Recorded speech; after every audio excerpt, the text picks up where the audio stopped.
Testing, testing.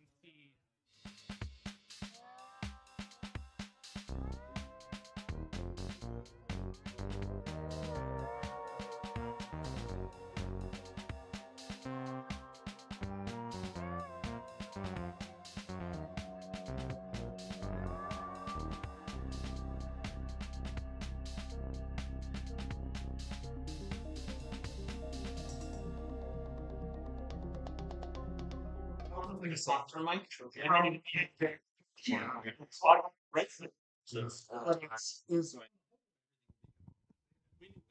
When you switch to that. Actually, this is is interesting. Yeah,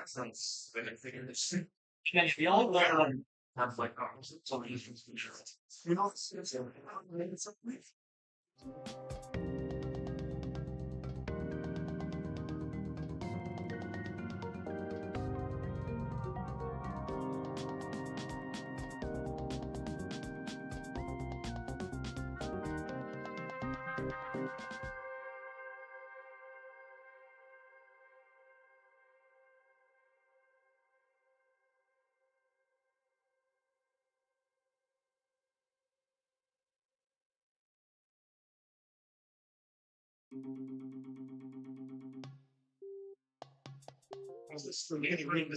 Oh, I think I put some pressure on there. It's on the inside of oh, we're using these things. Oh, something else.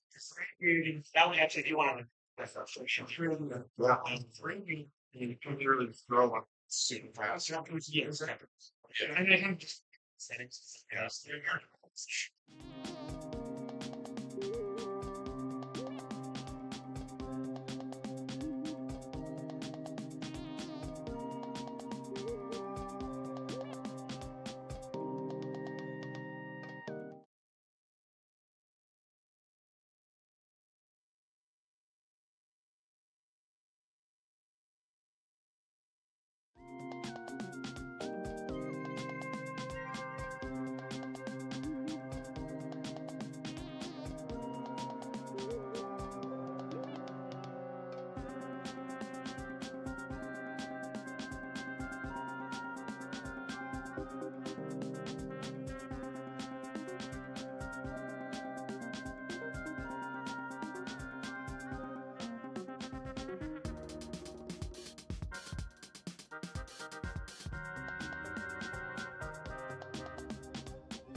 My comment. There's one I'm speaking He's him there. See here to be out. Uh-oh, no. Okay, and room is this microphone. Room with host mic is this microphone. Okay, cool. Yeah, you know. Gotcha. Okay, okay. It, you know, it works. Yeah, I'll probably.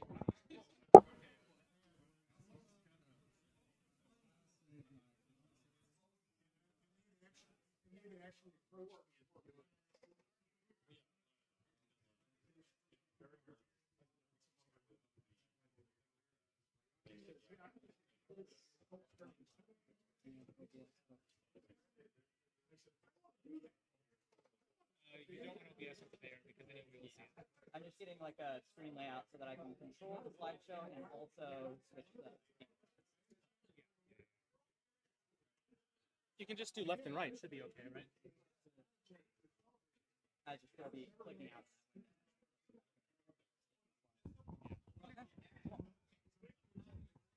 All right, everybody. We're going to get this party started in just a minute here.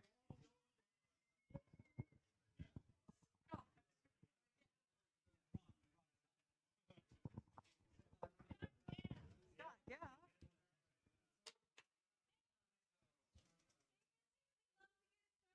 If there are not enough seats out, feel free to grab one. There should be a couple more in the back there. Just set yourself up wherever. We'll get this party started right away. Got plenty of room. All righty. We've got a new. We're trying to standardize some of our like AV setup. So bear with me while I'm just making sure that I'm doing the correct things. Oh yes.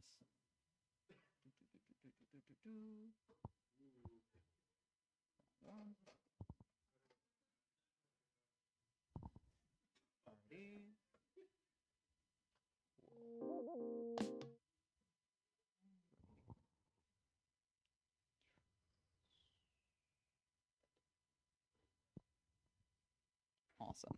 Okay, hi everybody. Wow, I've got a captive audience tonight. Oh joy. So welcome in. Got our game dev meeting going on. So if you're a first timer here, show of hands. Any first timers? Welcome, y'all. Good to see ya. Oh my gosh. Familiar faces for first timers. This is crazy. If you're curious about our event policy, we got that right up here. This is an event run by a volunteer board. We've got a couple other wonderful people here. Raise your hand again. I love hand raising. If you're on the board. Oh my God. We should like do a group. Yeah. Look, we got a quorum. Oh my goodness. If you're interested in anything, you have any questions, you can shoot us an email, igd@twincitiesgmail.com, or ping us on Discord if you're interested in joining this group of cool cats. We got elections every March for 2-year terms. And we also got a wonderful contingent of volunteers, a bunch of other familiar faces. Say hi, volunteers. Yeah. This could be any of you. If you didn't raise your hand, but you kind of wanted to, let us know. We've got plenty of different things that we could use help with. We're always eager for ideas to grow and improve. So just shoot us a message or talk to one of the board members. So good job, you found it to our game dev meetup, but we got other events, if you didn't know.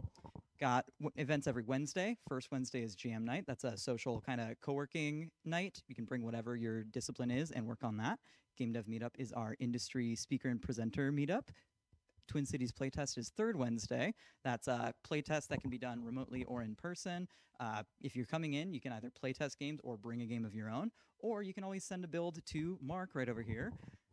Give him as much advance notice as possible, but we'll take it anything up to the day of. I've given up on it. Yeah. And if you got it. Be kind. Give me a trick. 3 o'clock. Okay, we've established it. Day of 3 o'clock. Be nice to Mark, y'all. But bring a game, bring a build. Even if it's just like barely on its legs, bring it up, bring it and show it off.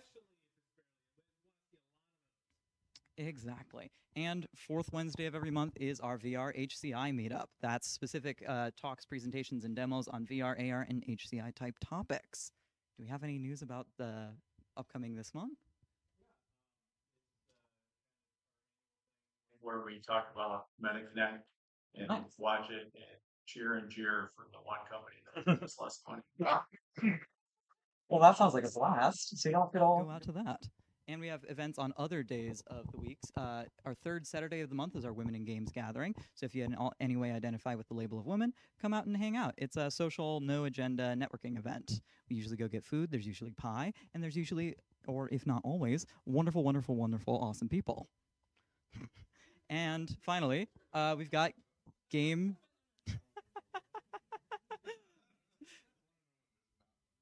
I know. I caught myself. I was like, actually, I'm wrong. And we got game.wav. I've been brainstorming. I have a list. Next, like 4 months are good. That's every second Thursday from 6:30 to 9:30 at the Hennepin Technical College Audio Production Department. Oh my gosh, you guys, that's tomorrow. That's awesome. So if you're at all interested in audio topics, whether you're an experienced professional or a newbie who knows nothing about audio, then come out and talk with other people interested in noises. Yeah, I hear that's. We're talking about format as well. So if there are days that. What is the topic tomorrow? Mm-hmm. Be there, be square. So where do you go, Eric? We go to what was that? Yeah, it's like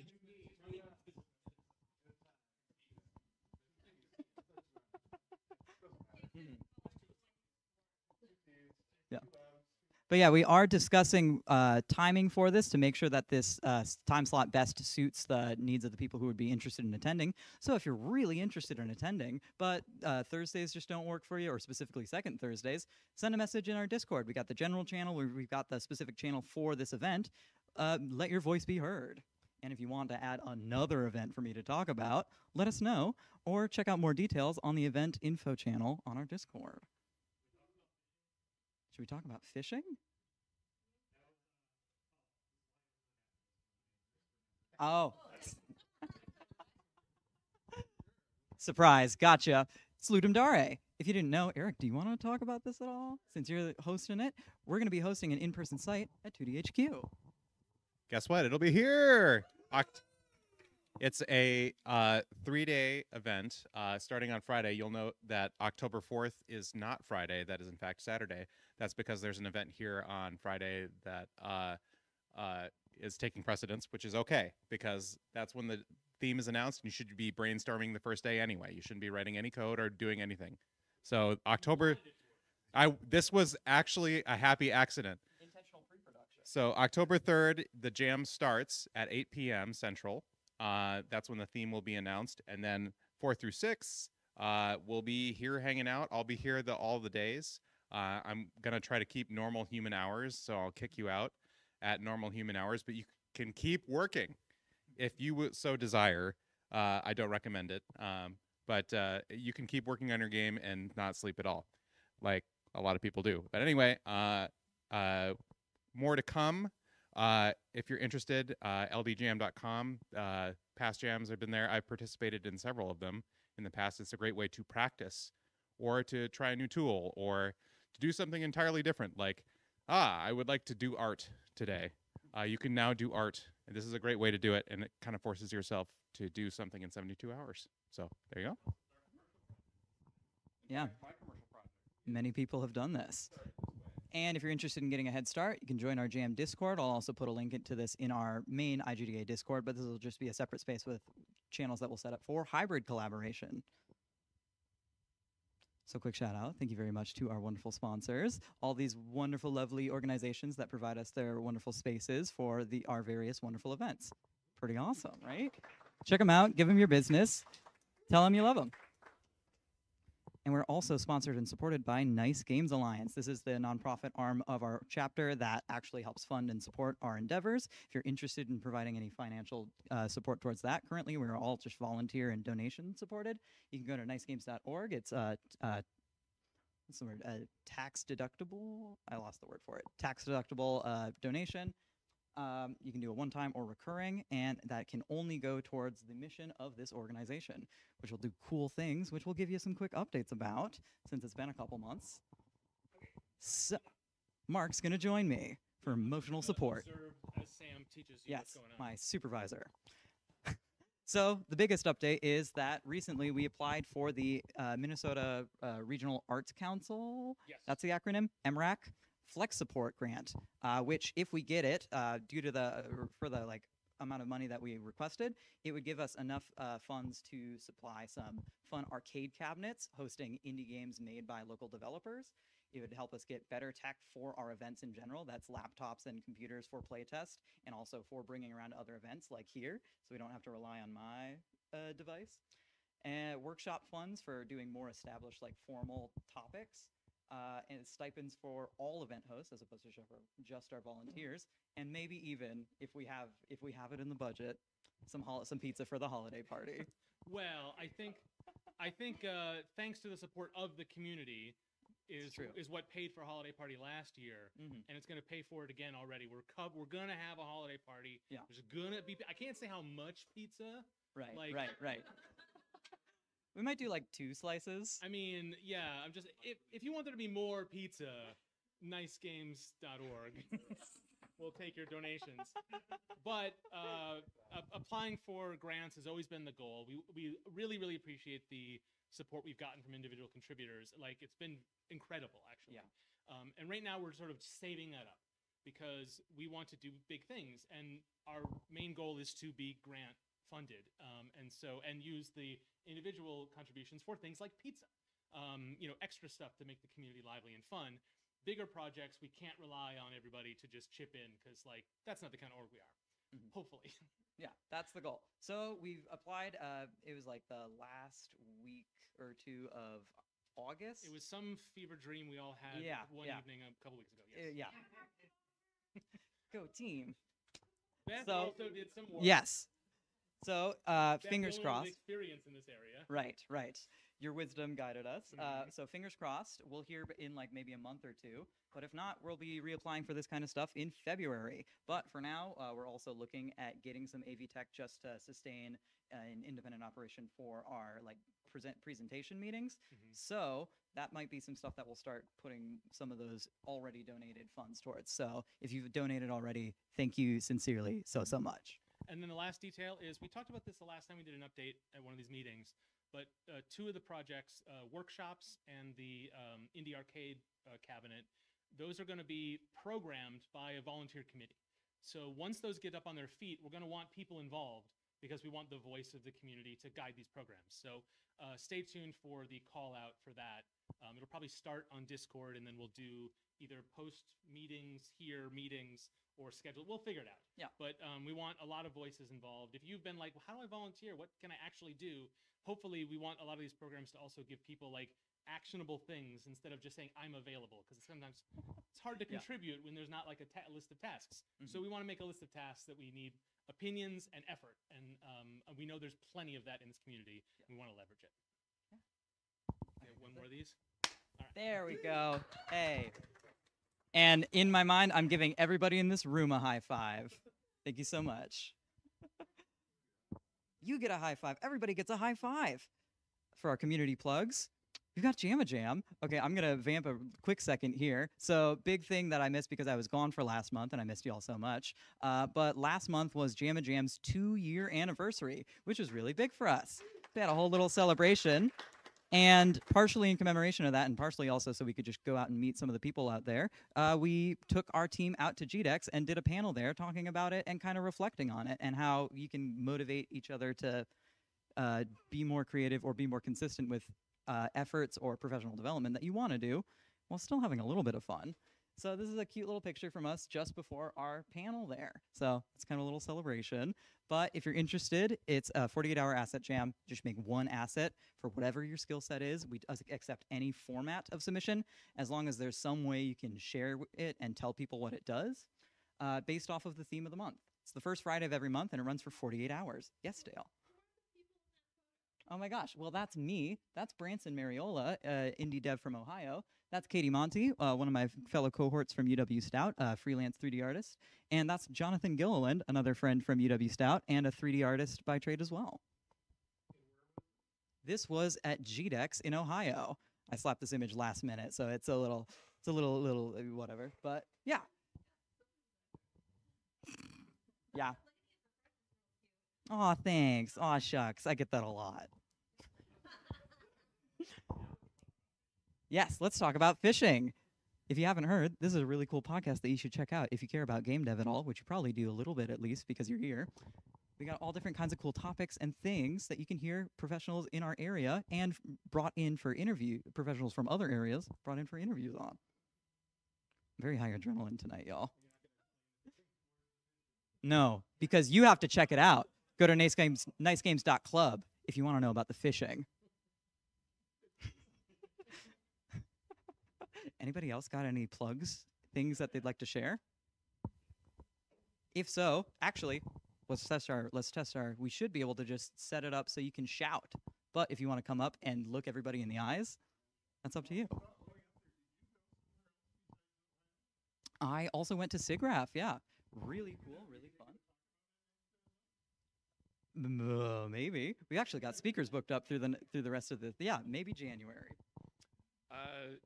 So you ever been out talking to someone, random from the community, and being like, "Oh, well, you should come to the IGDA meeting," and then trying to get them to like pull up the website on the phone, or like trying to say igdatc.org, and then like hoping that, yeah.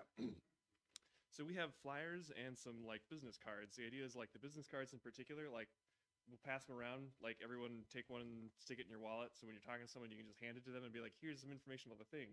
If you're going to an event, like maybe take some of the flyers that you can put out on a table or whatever. So that's what these are for. I don't know. We'll probably do this a couple times, pass them around a few times, then just leave them on the table next to the name tags after that. Once people know what they're for. Yeah. If you like going to like your local coffee shop and there's a bunch of cool other artsy people there that you see, other creatives, feel free to post one up on. I feel like every coffee shop has like a bulletin board. Spread the word. Yeah. So everyone take a card, stick it in your wallet or whatever, and maybe take a flyer if you're going to be at a thing where you can hand out flyers. Yeah. I think I handed out like maybe 10 to 20 cards at GDEX alone. Huh? Wahoo! And that's the kind of stuff that gets supported by things like you, right? That's the kind of thing that gets supported from donations from you guys. Anybody else want to talk instead of me? Cool. What was our microphone set up today? Let's hear it. All right, so in a couple of months, there is a conference called Gamedev. You like getting together with game devs and hearing about game dev topics and hearing especially about game dev stuff that's happening in the Midwest. Yeah. Oh my gosh. Do I? More? Yeah, Gamedev is exactly that. It's GDC, but it's in Wisconsin, and it is a heck of a lot cheaper. If you're interested in game development and want to get into this game development conference in the Midwest, go to MDev. Forget the name of the website, but they have one. Just Google it. Well, if you just type in those 4 letters, MDEV, and search it. Actually, it's not super easy, but you will find it. You just got to do a little looking. Sir, you got a card for it? Actually, that would less helpful. Less helpful. Yeah. Wow. Yeah. But I feel like not having a card is outweighed by the fact that it's 2 letters shorter than our acronym. So, it all evens out. Right. Yeah, I believe so. Go to MDev. What am I? Do you know what the date? Nice. It's for 7 through 8, if I am remembering. Yep. It's the first Friday and Saturday of November. Yes. Once again, the Minnesota Renaissance Festival is still going on. The SideQuest players are still performing. Please come check us out. We've seen a ridiculous amount of traffic this year, even better than what we've seen at some of the other places we've been to. So, Are you going to get upgraded to the main quests? no. It's going in and enjoying your day. You don't care about that. Where are you located? Well, we are located in the middle of the Renaissance Festival, right next to the Privies. If you know where the fire damage is, you know where our victory is. Yeah, I've got one other little quip I could put out there, but that might insult some people who like going to the state fair. We're still open, unlike the state fair. All right. Anybody else got something to share with class? I do actually. I'll use the. I'm gonna play things. So give me a moment, folks. So I'm up here all the goddamn time talking about various this and that's, but I actually have a game that I'm working on that is going to be out in 2 weeks. If I can, oh man, there's so many pixels on this screen. The game is called Blubbo Plus, and it is a full motion video game where you intercept a television signal from another planet, and you have to, I know, and then you flip through channels to decode the signal and learn about the sort of meta narrative between all these different programs. It was shot on a soundstage in Los Angeles using a very old but very high quality television cameras, so it has this really great, authentic retro look. I'm going to play the trailer, but in order to do that, I have to switch the audio sources. So give me just one moment.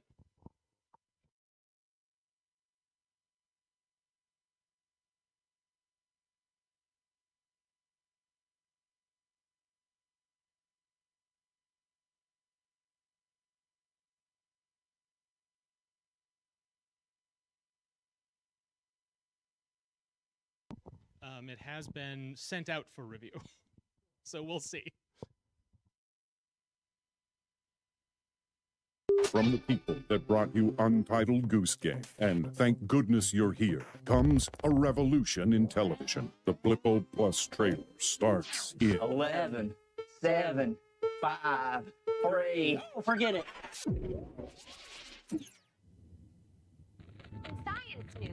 Astronomers have been Like in the room. No, it shouldn't be a problem here. It's No need to get bent when she's got this. Hi, aliens. Over my dead body. Cut it out. You can't do that without my. Hey, you. Pay attention to us. Your Highness? We have a question for the Quizzard. I'm just saying, it makes good TV.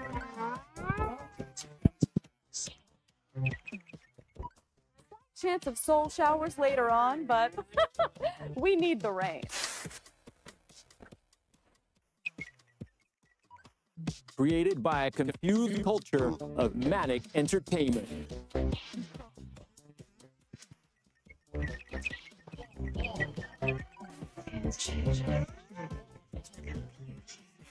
You know. Plus, the sanest slice of subspace. Blippo Plus. It's a must. Out now on Playdate. Coming to Switch and Steam September 23rd. Wishlist Blippo Plus today. Thank you for watching.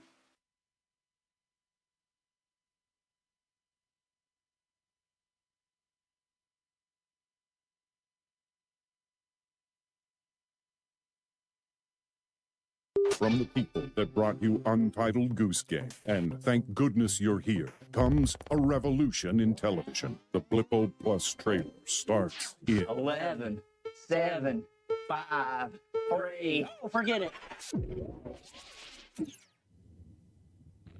Science news. Astronomers have been Everybody said this was fake. No need to get bent when she's got this. Hi, aliens. Over my dead body. Cut it out. You can't do that without my. Hey, you. Pay attention to us. Your Highness? We have a question for the Quizzard. I'm just saying, it makes good TV.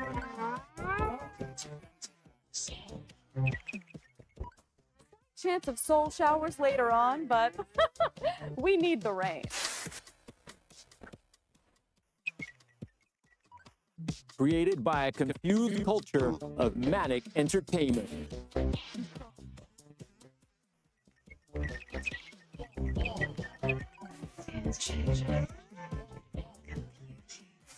In a world of cosmic chaos, you're tuned in to Blippo Plus, the sanest slice of subspace. Blippo Plus.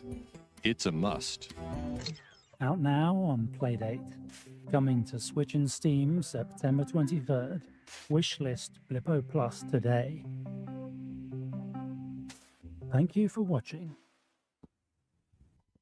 Okay, thanks for watching that twice, everybody.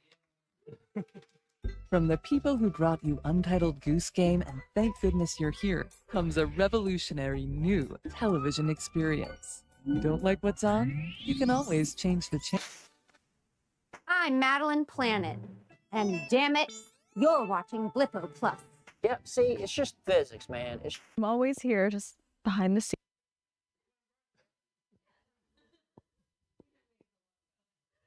Yeah. We actually do need audio help. And now.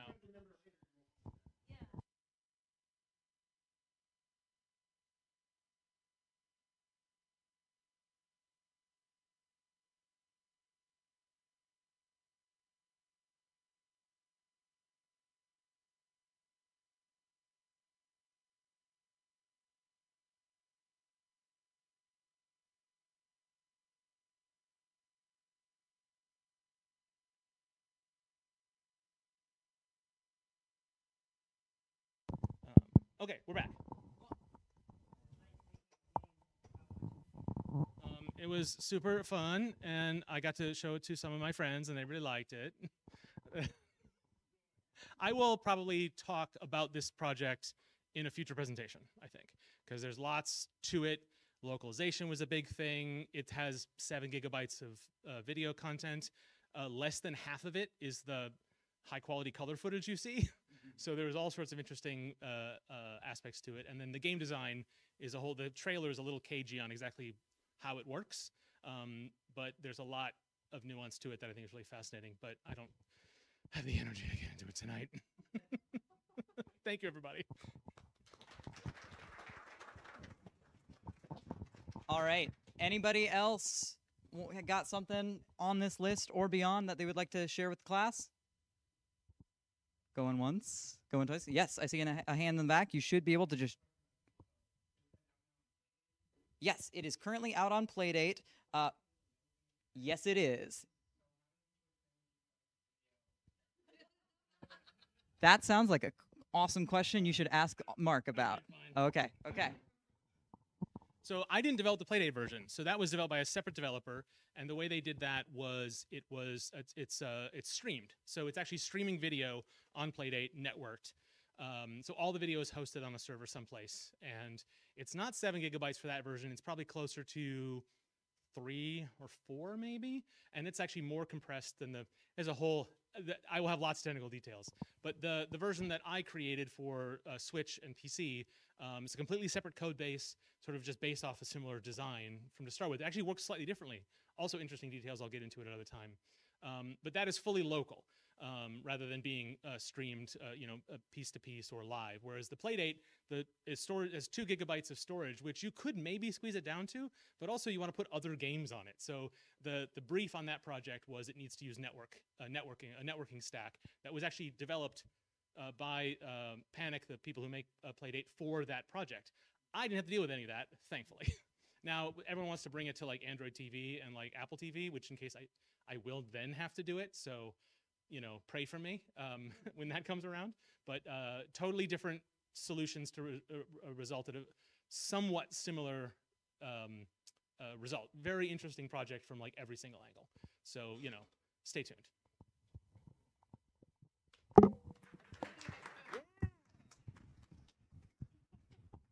Yes.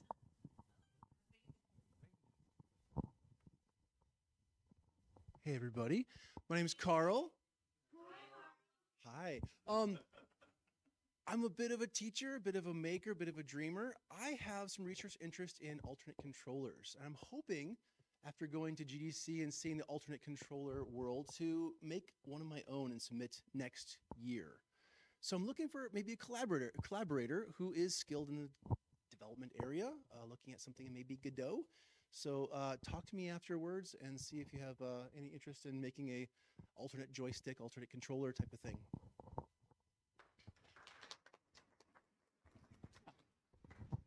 All right. Anybody else?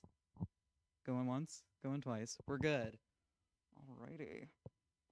So without further ado, we'll get into our wonderful presentation from Trent on MEGAGAMES. Trent. Let me confirm. So do I need to do something different now? No, it's the same as it was before. It should just work. Yeah, you'll still have to do the turn dial thing for it, but it should. Yes. Got that up over there. Got this up over here. Cool.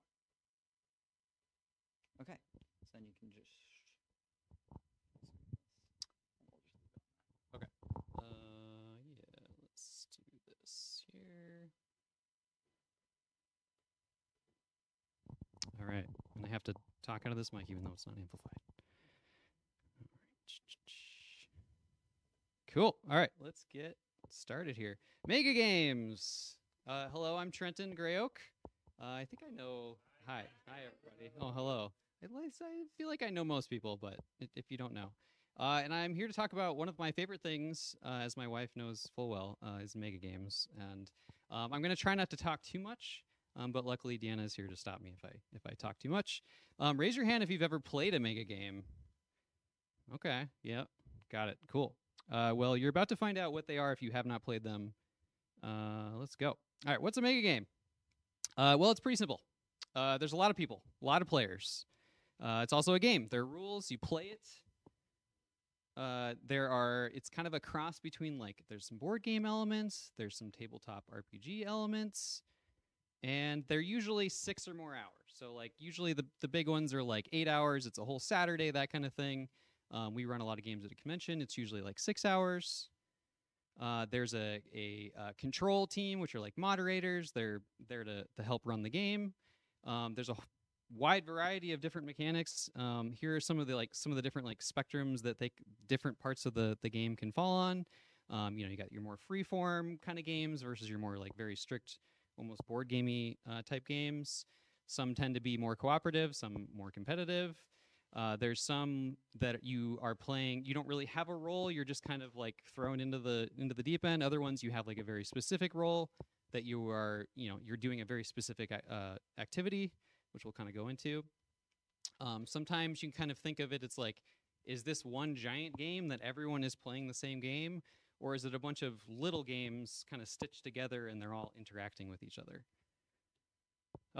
So because of, the size of the game, they're kind of hard to make. They're kind of hard to organize and run, which actually is kind of exciting because the design space is largely unexplored. It's kind of feels like a new, fresh genre. So just a quick history. So they were kind of created or discovered maybe in the UK in like the late 70s or 80s by people like Patty Griffith and Jim Wallman. They kind of started out as like bigger war games. War games are kind of like, people on a map fighting, that kind of thing. The Mega Game Makers was kind of the main group in the UK until there was a video. So if you're not familiar with Shut Up and Sit Down, they are a very excellent board game review site and like YouTube channel. And back in 2014, they posted a video. And it kind of changed everything for a lot of people. So all right, now I have to switch, to do the thing. I'm gonna play just a couple clips to kind of give you a sense of what that video was.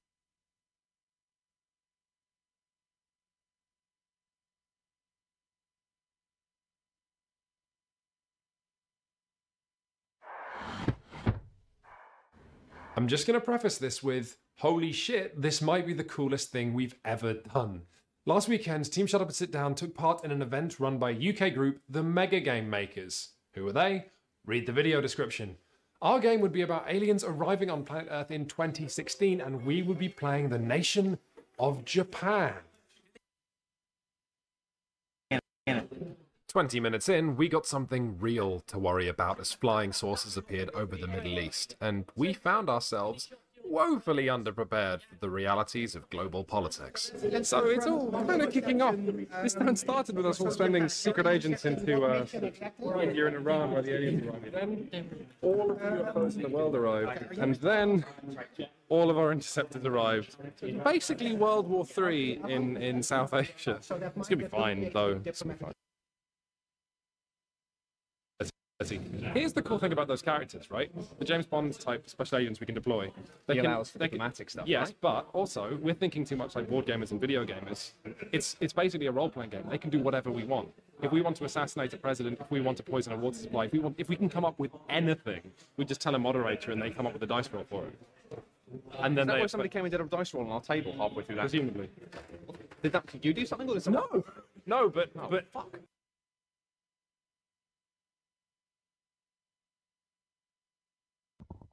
So this was kind of a lot of people's reaction. It was definitely my reaction, right? It was like, oh my God, like, wait, this is a thing that exists? Like, how do I play it?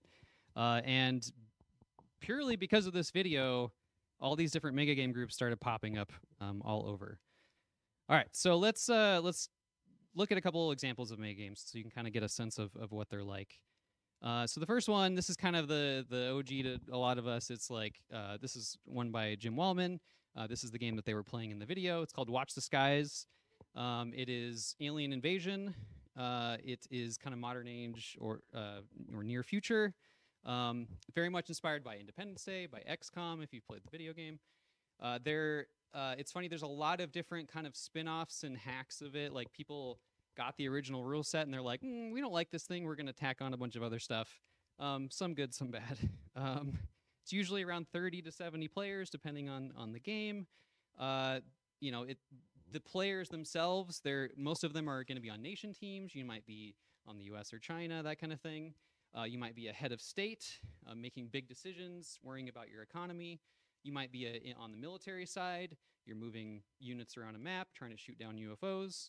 You might be a scientist. You're trying to get that alien tech and research it. Or a diplomat that you're attending the UN council and voting on things. And then Watch the Skies usually has an alien team that is actually, they are the aliens and they have their own kind of hidden goals. They're sending UFOs out, that kind of thing. There's also a news team, which Beth, our last run here, was the editor-in-chief. She did an awesome job. Yes. At some point you had reporters with guns or something? Yeah. And then some different kind of hacks or spin-offs have, like, they've added corporations or science institutes, United Nations officials, that kind of thing. Or sometimes multiple alien teams with different goals and that kind of thing. And so I wanted to, what got me to talk about this is, so at Gen Con this year, my friend Riley and I got to run this game called First Contact, which is a 200-person Watch the Skies, basically. So it's 175 players, 27 moderators, probably needed a few more moderators, which is kind of the size of some mega games, which is insane. And then just a whole bunch of teams and players. And this is going to suck to switch back and forth here, but I'm going to do it again. Just to kind of give a sense of the scale of the game, there's a mediocre video here.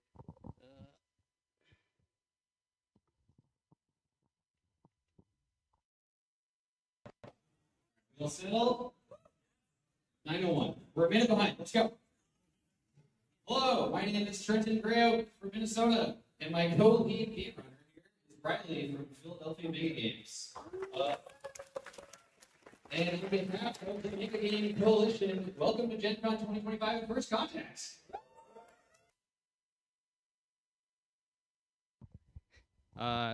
Ask me later, I'll tell you some good stories. The game went great. It was a huge, massive undertaking, probably way too much work, but it went really well.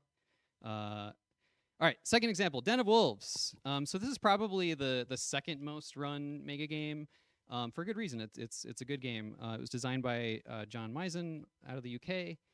So the idea is it's a fleet of spaceships are kind of on the run. There was some big catastrophe where the wolves, the bad people. If you've seen Battlestar Galactica, it's the first season basically. Very much inspired by that. It's sci-fi. There's each team is usually between 3 and 5 players. They are in charge of a ship at their table. They have a ship kind of layout where they can almost play like a little bit of worker placement almost to like generate resources, that kind of thing, like food, water, that then other ships might need. There are some that like there's a big, the Battlestar Galactica equivalent is called the Aegis. It's this big military vessel. There's also medical vessels, science vessels, that kind of thing. And the game itself is like very cooperative. There's a lot of trading and kind of logistics challenges, which honestly, like on its own would probably be solved pretty easily. However, there are traders. There are Cylon equivalents, the wolves. Most games have maybe around 3 or so, or depending on the size of the game. And sometimes they know who each other are, sometimes they don't. So there's a lot of like almost social deduction kind of thing in there. You're not really sure who to trust. And the other thing that happens a lot is the wolf attacks happen, and everyone, like the military players, have to go to the map, and basically that's kind of what that big picture is there. They have to defend against the wolves that are attacking. In order to escape or stay ahead of the wolves, they have to the fleet has to do FDL jumps as often as they can. And actually, this might sound slightly familiar to a couple of people that played Touched by Darkness, because that is the fantasy spin-off successor of the game that we ran couple months ago. Kind of has some similar similarities there. And to kind of highlight one of the coolest systems in Den of Wolves, it's their FTL jump mechanic. So the fleet itself, again, wants to jump to escape the wolves and get far away from them as much as possible. They have to have each ship has to have enough fuel. They have to have an undamaged FTL drive. They have to have jump coordinates written down. They have to know where they're going. And the coordinates themselves are discovered in various ways, like sending scouts out, that kind of thing. And then you'll have coordinates that you have to try to distribute without letting the wolves know. If they find out, that bad things can happen. But then the wolves themselves, they might have bad coordinates or try to change coordinates, and so you don't always know who to trust there. And then when a jump is finally triggered, all teams have to hold up their jump paper with the coordinates on it, and they have to say jump. And it is this amazing moment of the whole room coming together and shouting this thing. And then control has to go around and see, okay, did everyone make it to the same place? Not always. Yeah, it's always like a super great moment to see when like the whole game comes together on something. All right, and then third example. This one is mine. This is Deep Haven, which is a narrative mega game about overly ambitious dwarves building a new city fortress. So it's very much inspired by Dwarf Fortress, if you're familiar. It's basically Dwarf Fortress, the mega game, in some ways. It's 50 to 70 players, usually 6 or more hours. I designed this back in 2019, and I think I've run it 5 times. And then a friend has run it a couple times too. I've kind of made big changes over every time I run it. So this one is kind of apart from some of the other ones because it is a lot more freeform narrative focused. And the other 2 examples definitely have a lot of that, but this one is like even more so very, very freeform, which I'll kind of go into that a little bit. It's very much from like the story game mindset of like you're playing to find out what happens. Nobody, even the moderators in the game, they don't know what's going to happen, and everyone's kind of playing to figure that out. So as a player in there, you're getting a role badge, which is like this thing that you wear that on the front is public information. It's who you are, some different things people might know about you. And then on the back, only you can see the back, there are a bunch of little bit of like backstory or like secrets or certain ambitions or things that you have. And then you are in a specific culture, which is like a specific clan within that culture. Things like Lord of the Rings type dwarves or salt dwarves, which are more like Viking-like, that kind of thing. And then at the start of the game, they pick a guild to be in, and that's sort of their job, what they're doing in the city. And then they also have a drinking buddy, which is a friend, and usually in another culture, that they kind of help each other out. Big part of the game are these assets cards, which you can kind of see in the corner there. These represent different items or people or supplies of mithril, that kind of thing. There's a lot. Part of the inspiration being Dwarf Fortress, there's a lot of random tables for things. So when a new material or something gets discovered, dice gets rolled, and these kind of weird different animals or metals or fungus, that kind of thing, get kind of generated on the fly, which is pretty cool. So the map that you're seeing, the whiteboard there, this is every game. There's a cartographer guild, and their main purpose is to basically draw this map on a whiteboard, sort of ant farm style, and the plots that are being discovered, the different caverns are being used by different players around the game, like building buildings, and the cartographers are drawing on the map. It's a super cool thing to be able to like see it kind of take form throughout the game. This is one at PAX Unplugged last year. The other big thing that the game's kind of known for is a giant Jenga tower that represents delving deep into the mountain. The idea being that they're getting rewarded as they're delving, except when the tower inevitably falls, that is representing the very dwarvish thing of delving too deeply. You know, the Balrog is unleashed. So showing that. So, like I said, giant Jenga tower. it is primarily used during the game to like make discoveries and find riches and things within the mountain. I already said that.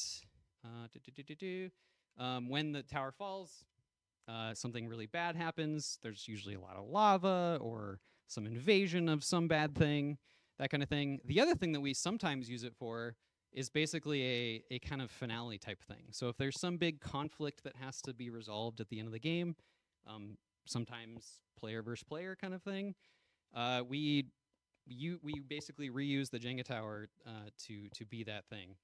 All right, I gotta do this again. Sorry.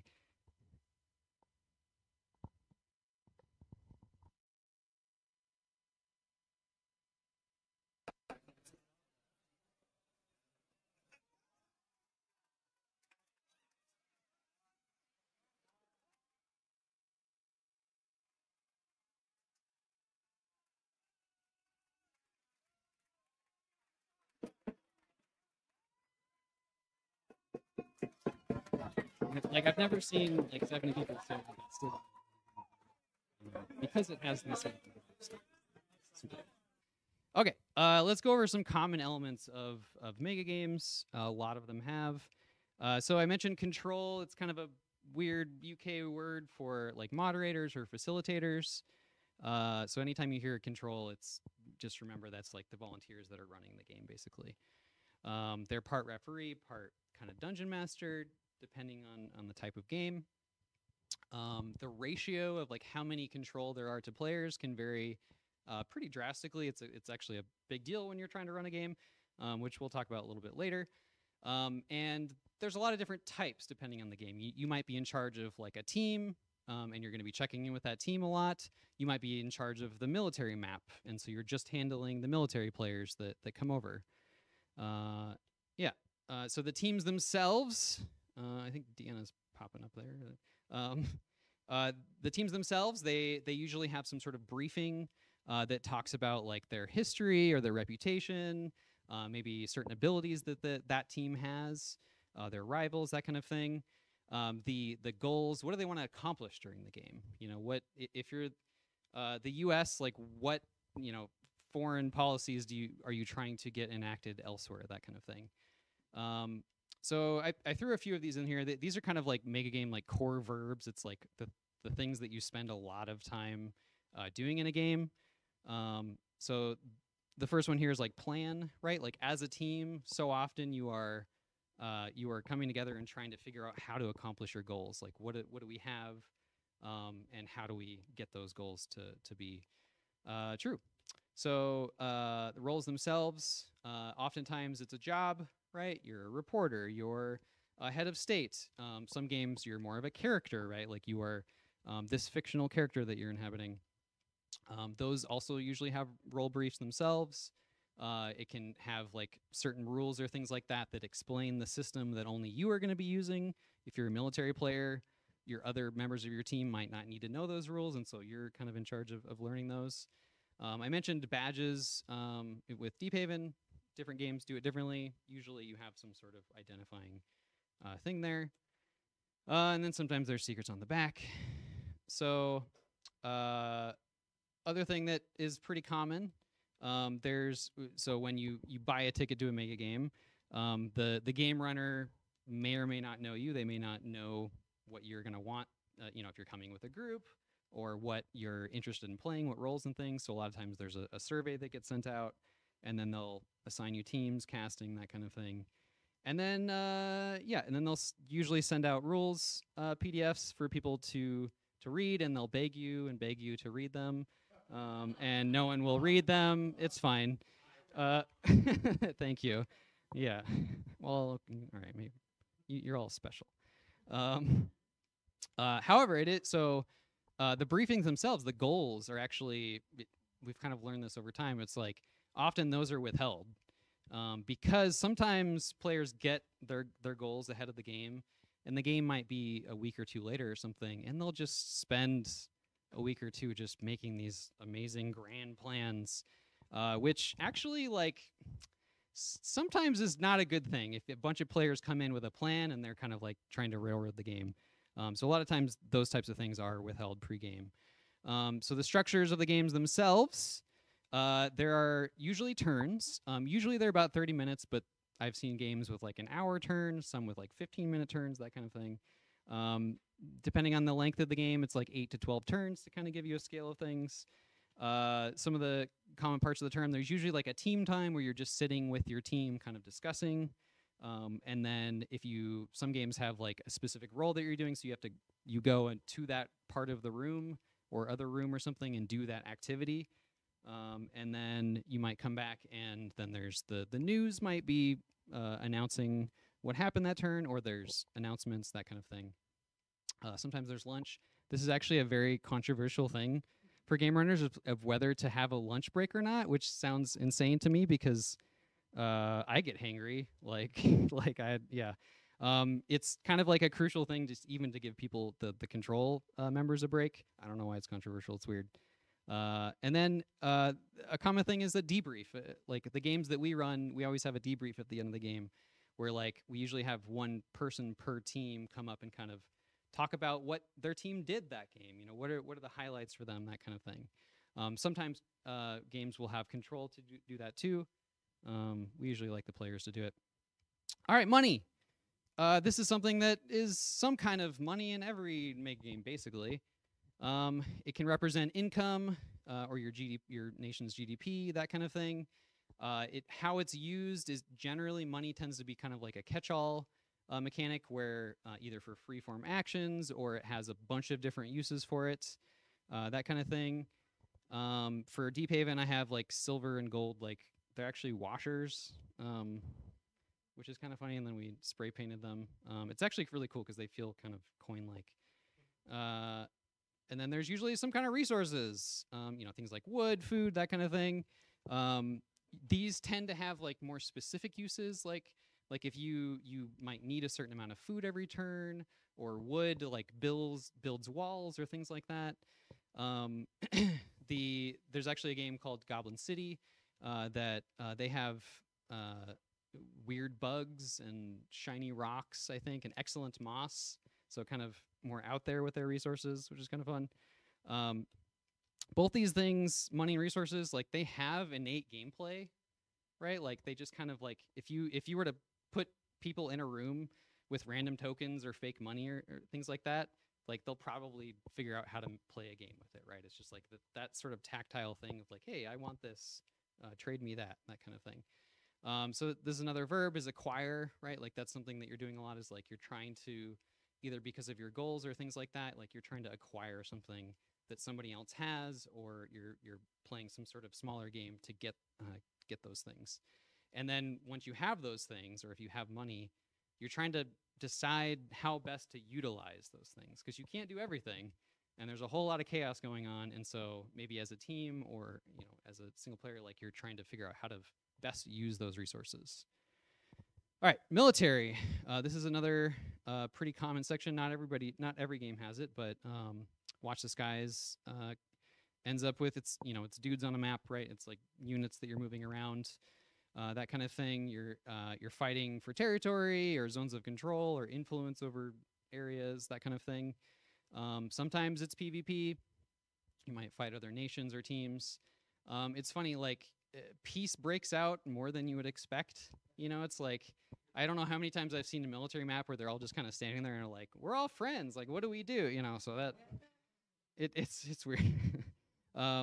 There's also like player versus control kind of thing where it's like, or PvE or something where, so Den of Wolves has this where the wolf attacks, like those aren't players that are attacking, like it's all the players against some faction that the control is utilizing. This is most often like kind of the board game element, not always, but like if there is like a most mechanical part, it's usually military. Usually, sometimes there's dice or cards, things that you would expect, tokens with strengths or abilities, that kind of thing. So I mentioned Watch the Skies, like, or First Contact is similar. For the First Contact game, because of how big it was, there were 5 huge region maps of just for Earth, and then there was a huge we were in this big lounge, and you had to take an escalator to go up to this kind of top floor area, and so we put space up there, and so the moon map and like the solar system map were up there. It was our space escalator. And then eventually there was another map that got revealed, which is an alien ship. Don't tell anybody. Den of Wolves I mentioned, like when the fleet attacks, that's when these elements start coming in. They're trying to defend. For Den of Wolves, like the success or failure like really factors into the rest of the game. There might be borders that get through and they go to actually the different tables and kind of damage ships and that kind of thing. This is kind of a thing I wanted to highlight. The West Coast Mega Games group has this giant globe, which you can't really get a sense of. I should have added something for scale. I mean, you can kind of see how tiny those are. Like this is a huge thing. It's like this big that they build basically when they run Watch the Skies. I wouldn't say it's practical at all, and it's kind of annoying to actually use, but it's such a cool like set piece that it kind of you forgive it, right? It's like you can't really see the whole world. You have to like walk all the way around, but it's super cool. All right, councils. This is another thing that a lot of games have, which I have a lot of opinions on. I'll try not to rant too much about this. This tends to be like the United Nations, right? This is the model UN part of Mega Games, as exciting as that sounds. So you're usually like, what? It's exciting to me. It may not be exciting to you. It may be exciting. This is super common. So councils tend to be cloistered, right? Like they get put off in some separate room so that people can talk and hear each other and vote on things, right? Watch the Skies has the United Nations, like I mentioned. Den of Wolves has the Interstellar Council. So like some of the ships have like some big leader that goes to the council. There's a president, that kind of thing. Deep Haven had a council, and then after the first run, I cut that out for very good reason, because there's a lot of problems with councils. I promise not to rant too much. We'll go over time warps later. Basically, like different parts of the game can operate at different time scales, which can really cause a lot of issues. It's pretty common for some reason for councils for game runners to like have all these like pre-written crises that they kind of inject into the game, which is sort of this weird band-aid thing. It's like, oh, the council doesn't have enough to do because they're off cloistered. Like we got to give something to do, and so they make these pre-written crises. Not always a good idea. They tend to not have teeth. Like they don't have. They really need like an executive branch type thing. They need somebody to enforce their will. Touched by Darkness made a really good change from Den of Wolves, where they added a sheriff that basically is in charge of enforcing it. Which sometimes it works, sometimes it doesn't. Yeah, I guess you were on the council for Touched by Darkness. Yes. Yeah. There's also what I call tactical anti-fun, which is things like the filibuster. That's like super effective, right? It's like this thing, and it's like it's the most boring thing ever, but it can work really well. Yeah. So that's another core verb. You actually end up talking to fellow players like almost the entire game. Some roles less, but like that's part of the game, right? Is this sort of diplomacy, discussing, either with rivals or with friends, like, or maybe you don't know who they are yet, right? Like, do you have shared goals, that kind of thing. It's such a core gameplay. I wanted to talk about the red phone. So back at Shucks 2019, so Shucks is the Shut Up and Sit Down convention that they used to do in Vancouver. We did this game called Lights in the Sky, which is very much just Watch the Skies, but Cold War era. And the big thing about the game is, like, so we're in this big room. There's a lot of different nations, including the US and USSR. It's Cold War. There is a red curtain, which is just kind of a line drawn down the room where certain countries can't talk to the other people, right? However, we set up this red phone on the US had one and the USSR had one. These are across the room. And they could pick up the phone and it would automatically connect to the players on the other side of the room. The phone would ring and they would answer. And it was super cool. I'm gonna play you one of my favorite little. We also it was recorded too, so we could listen to it later, which is a lot of fun. I'm gonna play you one of my favorites here.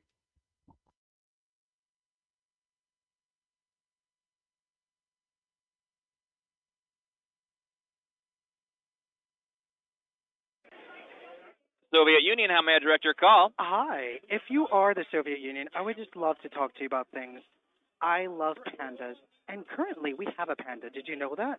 I think I knew that, yeah. And I was hoping that, like, as friends, maybe pandas can be traded amongst us, because it turns out we can. If somebody loves pandas, we'd love to help you out. Okay, I'm going to be honest. I can only speak for myself here, but I'm not a huge panda fan. You're not a huge panda fan? No, they sleep too much of the day, right? So you don't actually get a lot of activity out of them. We'd be buying, essentially, a pillow. But they are so cute. But you know what? If you ever want to come talk to me about pandas, I'm sitting by, in the U.S. with tidbits with an extra panda. I'll bring it to the ministers, but I can't promise anything. Fantastic. All right. Talk to you soon. All right, have a good night. Bye. Love it. Yep. I wish I could. Yeah, I was convinced. All right, where's my cursor at? Okay. Was there a point to the panda conversation? I think somebody had like a goal or something to. I'm assuming China or something had some goal to do something with pandas, and that somehow got to the U.S. and now the U.S. was trying to also do things with pandas. I actually don't remember the specifics of that. I do know pandas were a big part of that game for some reason. Again, this is a game with aliens invading, but like sometimes players get into stuff. All right, how are we doing on time here? A little behind. Okay, news. This is actually one of my favorite roles. You are a reporter. You're going around seeing what's happening, and then in some way or another, you are reporting on what you're seeing. Often, most games have like a 5-minute time on the mic at the end of every turn that the news can do kind of a broadcast. My friend Jed and I made the software, which I'll show a quick clip of in a second here, where you can type in stuff on a laptop and headlines appear, which is a lot of fun. Occasionally, games do print media, which is sometimes insane, dealing with printers in the middle of a mega game, but some people do it, and it's cool. Sometimes they have a mechanical effect, like it might affect the morale of certain teams or the GDP of a nation, which might affect income, that kind of thing. It's kind of another role where it's like players either love it or hate it. Like some people just do not like this role. Other people love this role. I love this role. And sometimes game runners like don't want to add it because they personally don't like this role. The thing is, like, it's actually extremely important. Like, it's subtle, but it's important. Information propagation is like a huge important part of the game, right? Like, because you have all of these players going on, like me as a player, like I only know a tiny portion of what's happening, and the news is a great way to propagate very important news stories that come out. It's also like when you get a news story that even just slightly involves something that you did, it's like such a amazing moment, like as a player to feel validated, like I did this, I affected the game, which is a big deal.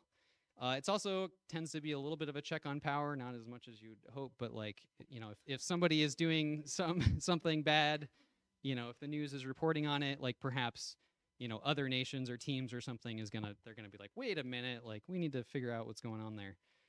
So this is another core of React, right? Like because you have so many other players doing things, you spend a lot of time just kind of like reacting to these other events that are happening. Like you have your own plans, but like those plans are going to change a ton because of all these different players. Oh yeah, I wanted to show, oops, hold on a second. I think this is one of the last times I have to do this.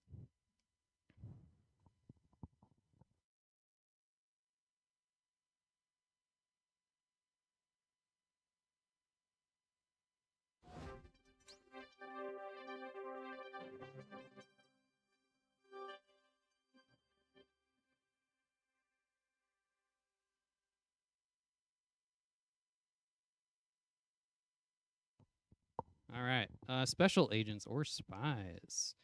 Yeah, so this is where a lot of times where the freeform actions come in.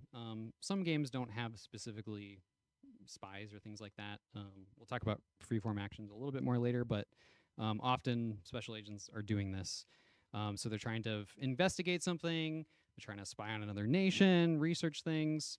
A lot of times they're trying to like steal something. Players love to steal things like constantly, or do heists. They might sabotage something. They might destroy, a building. They might do all the things you would expect there. Sometimes they're trying to just stop other people from doing that to them. We'll talk about player elimination assassination a little bit later. That's something that, literally the video I played earlier was the first thing he thought of. Is just like, oh, I'll assassinate somebody. The other thing that can kind of happen, which is good and bad, is like players love to like falsify information or like try to frame another team for something, do some sort of false flag. We'll talk about that a little bit later. This is another core verb. Shenanigan is a verb, right? I don't know. Shenanigans are like such a core part of mega games, of like what crazy things that people are trying to do is part of the fun. Oh yeah, this is the one with yes. So I wanted to talk a little bit. Yeah, what's up?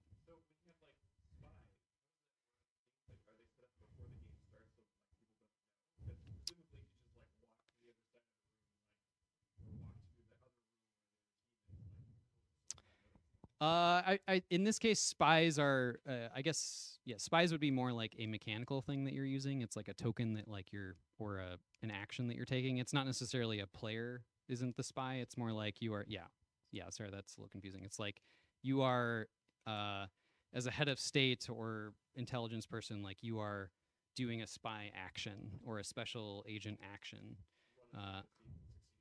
Yeah, exactly. Yep. And I'll talk a little bit more about like that sort of freeform action here in a second. So one of the things that we hear a lot is like, is this just like a big LARP, like a big live action role play? Which I don't know how many people are familiar with that, but like there's a little bit of crossover. There's like a Venn diagram that is, that they meet a little bit. But it feels very different too. It's actually like you are playing a game more so than LARP, right? Like you tend to be thinking of it in game terms less than like role playing, like trying to play your character. Almost always you're not in character, right? Like you are like occasionally players get into it, and like especially if you hand a mic to somebody and they're a theater student or something, right? Like they might really get into it, which is totally fun. But a thing. I've occasionally met players that only do that, and that's actually fine. It's most of the time like the players who are playing it are feel like they're playing a game. A lot of times, like you're not playing a fictional character. Like it's like I am President Greyoak, right? Like I am like a person, like I am in that role. I am me in that role. I mentioned that. So there are some historical mega games that you are playing a specific person, and maybe you're acting like them, maybe not. What's up? So this picture. So this is actually the first game I ever played. Watch the Skies. We actually flew to Minnesota to play. This is Deanna. She was the U.S. General. Yeah, she has bullet earrings, which I thought was, yes. And so speaking of like costumes, yeah. So this is a while ago. Yeah. So costume, like players sometimes do it, especially like teams will have some sort of like accessory or something, depending on the game. Some players like this group, they played every game at Shucks, like all 5 games, and they had different costumes for every single game. It was like this team was like legendary. But most players, they're just like, oh, I have a lab coat, or I wish I tried to find pictures of the Korths, and I feel like we didn't take enough pictures. I feel like somebody, I couldn't find them, but maybe we can find them later. I couldn't find them, but I probably just missed them, but yeah. All right. So I wanted to, okay, one more of these. So Gods of the Ancient World is it's a mega game inspired by Greek and Roman empires.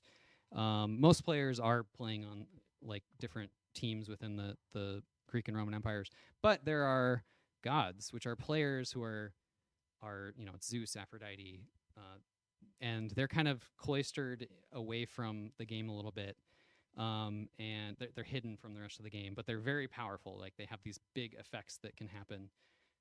And some of the teams have priests that have to actually go and pray to the gods for help, with these, they pray for miracles or things like that. And they literally have to go and kind of this designated spot and yell out and pray to the gods for help. But they can't see if anyone's listening or not. So I wanted to play this. I walked up during this game and saw this happening.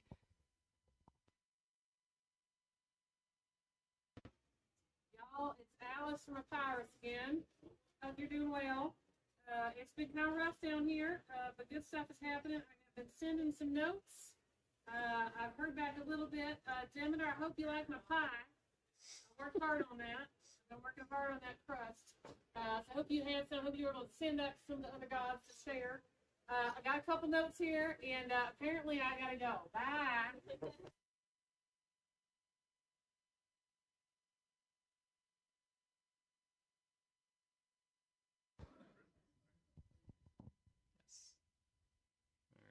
All right, let's get into some of the design challenges, or kind of the things that are really exciting to me.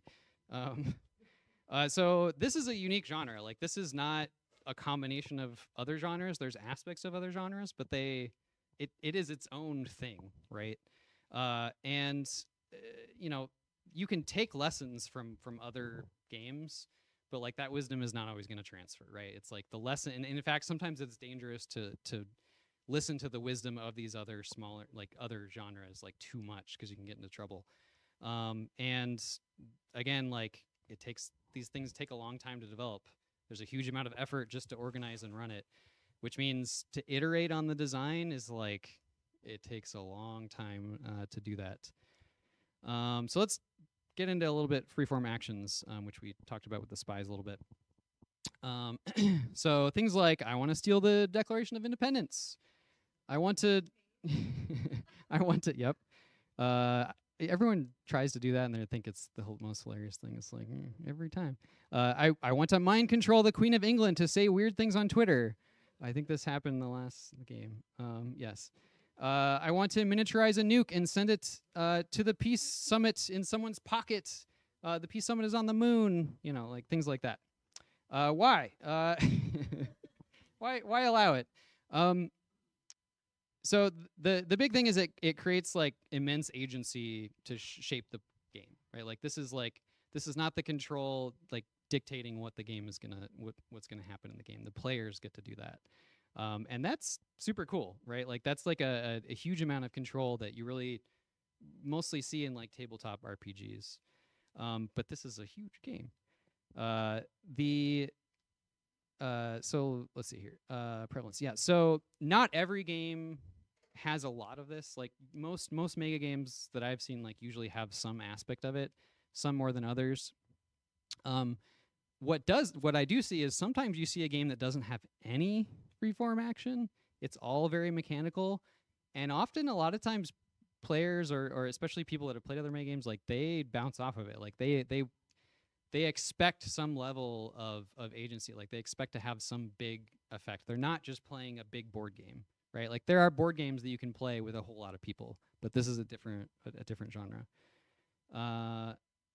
So the nice thing about freeform actions is a lot of times you didn't make a rule for something, right? Like you didn't develop a system to miniaturize nukes and send them to the moon, right?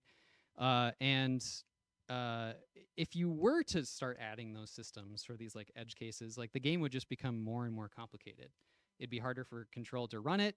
It'd be harder for players to understand how all these things work, right? And so a lot of times it's intentional, right? Like I want to leave the gaps between these things because the person that is going to have the best idea of how to handle something is the control person, like handling the situation. They're in charge of adjudicating it, and they can know the different nuances. So one thing I like to think about is actually trying to flip it of like this whole game is freeform actions. Like the foundation is freeform actions, right? But then what I choose to hard code as a designer, like what the systems I create, like that's actually determining the play space of the game, right? So it's trying to see it from the other angle of like, what do I want to spend the time on developing systems, because that's gonna create these sort of guardrails or walls that kind of guide the game where you're hoping it goes. Freeform actions are like deceptively easy to add. A lot of games just sort of like tack it on, and there's like, oh yeah, just do a dice roll and see what happens, right? There's always a cost. Like somebody has to deal with that, right? Like, and that cost is the control person's time, it's their effort, it's their sanity sometimes, right? The quality itself is determined on how well the control person handles that situation, and also how the player handles the situation. Like, is the idea good?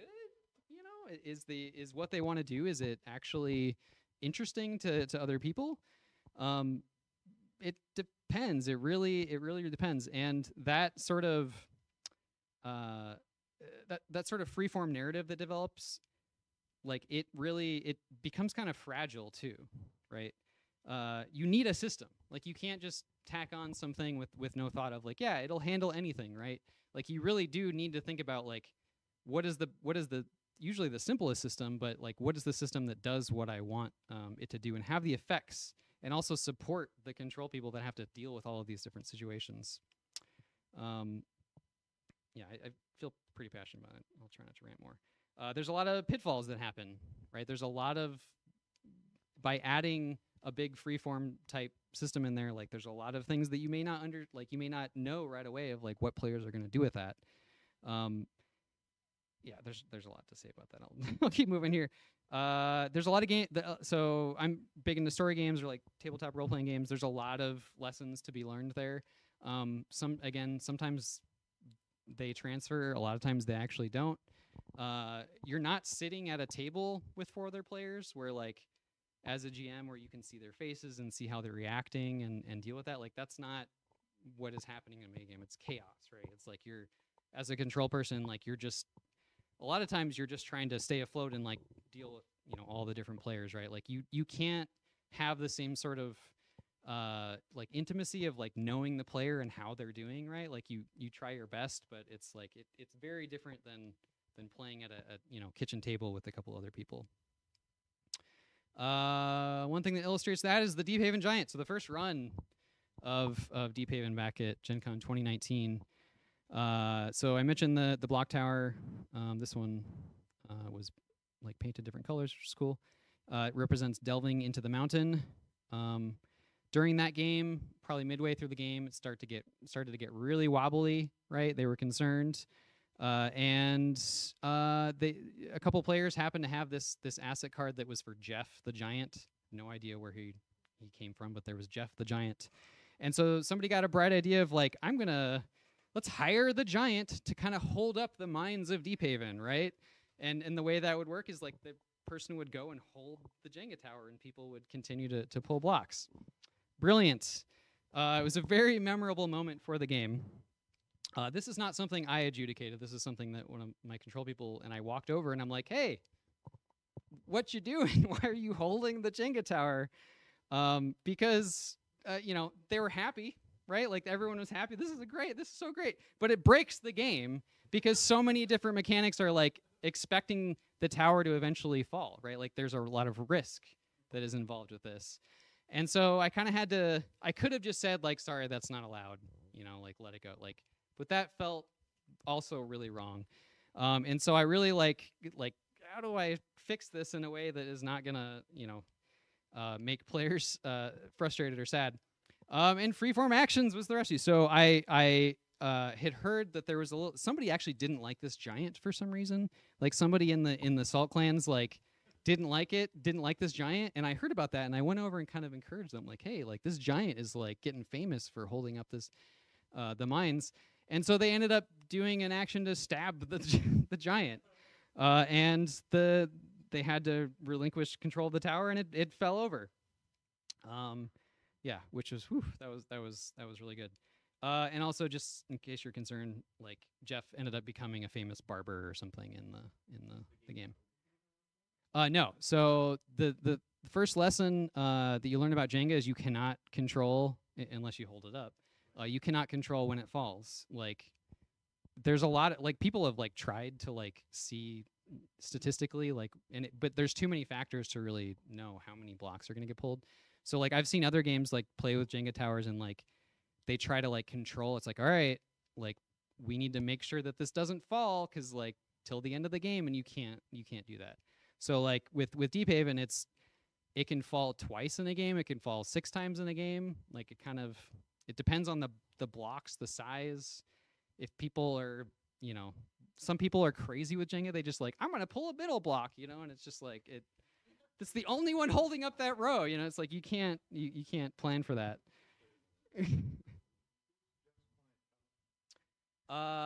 They were some hill. No, he was a good. Yeah. Oh, Deanna's pointing to her watch. All right, I gotta hurry. Thank you, Deanna. Player elimination. So I mentioned this before. For some people, it's like, oh, let's assassinate someone. Let's get somebody fired or arrested, that kind of thing. Yes. It is a very common shenanigan. Yes, it did. It's kind of weird because it's like it's probably a really hard action, right? It's not easy to do that. So it's going to take a lot of effort for the players trying to do that thing. Which, if there's a lot of effort, you kind of think it's like, oh, it's a big reward. It should have this big effect, right? Like the game should have a significant change because of this effect. The problem is that's at like the expense of a player, right? It's the expense of this player's experience. And you can't send somebody home early. You can't have them sit out of the game at that point, right? Like it's just not that kind of game. Like you don't know when that's going to happen. It could happen an hour in and there's 7 more hours to go. Like that's just, you can't do that. So a lot of times it's like, okay, do we give that player a new role? Maybe, maybe it's same role, different person. It's, it's me, Brenton Greyoak, right? Like you can do that maybe. It's like, it's hard to think about that on the spot. Like it's always good to have like an idea of how to handle that if your game is going to have that. Because if you sit there, like I've seen it happen. It's happened to me as a player before. I've seen it happen a lot. It's like the control people are kind of overwhelmed. And it's like, okay, just sit here and we'll figure out what's going to happen soon. And then like the player gets their phone out and it's like they're checked out for the rest of the game because it's like they have been eliminated basically. It's a problem in certain genres more than others, but it's definitely a problem. I mentioned the truth. Who decides what's true? You have a lot of control people. You have a lot of players. Like, where do you go to find what's true? This is like a shared, imagined universe, right? Like, how do you know who makes the call? Control is really busy. They don't have a lot of time to communicate. You try to communicate with the other control as much as possible. You can't really follow up on certain things. There's not enough time a lot of the time, and that takes a while of like, okay, they said that, I'm gonna go talk to them. They said that, I'm gonna go talk to them. It gets pretty exhausting. The framing that I mentioned before, the false flag, the kind of like blaming other people for things, like that's something that makes this even harder to deal with. And there's not always a great solution for that. Sometimes like when you frame another nation for some bad thing or something, it's like if it's not properly handled by control, it's like extremely effective, right? It's like if control isn't really keeping track of what's going on, that could just tank another team's game because like they have to deal with all this fallout that they didn't have anything to do with. And it's extremely frustrating for the victim a lot of the time.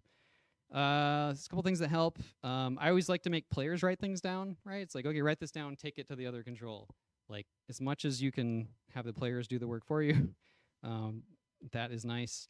It helps to have like certain parts of the game give a control person ownership. This control is in charge of all of the unplayed nations, right? And so any dealings with them, we're going to send players to them. Anytime, like, so some games like to play with like the spies that are getting deployed are actually tokens that get put on the map. And so you see, it's like, I want to send a agent to China and sabotage something. Nobody knows what I'm doing there, but they do see me place the agent there. So they know that my team is doing something in that location. They just don't know what I'm doing. It could be helpful. I don't know, right? And so it kind of gives a sense of something happening there, and it helps kind of lessen those bad effects. It also helps to have like non-zero sum effects of like, instead of stealing something, you just sort of like tell the team that something was stolen, but then you create a new resource to reward the other player, that kind of thing. Another thing with this, yes. I've seen it a lot where it's like, oh, the news, like they're the ones investigating all this. So like if you have questions about what's true, go to the news, or like telling a reporter like, hey, you need to go tell this other team that this thing happened. And that's creating this really awkward situation for that player, because like they actually don't know what's true, right? Like they don't know if this is true or false, and it's kind of putting this poor reporter like in the middle of like PvP shenanigans, and it can be really bad. All right, time warps I mentioned. Speaking of time warps, I gotta hurry. I know, I see. I'm actually getting close. I mentioned this before. So this is a good example of what can happen when you have a lot of players, a lot of different things happening, is you get into these different time scales. So you have the council on one side of the room and the military on the other side of the room.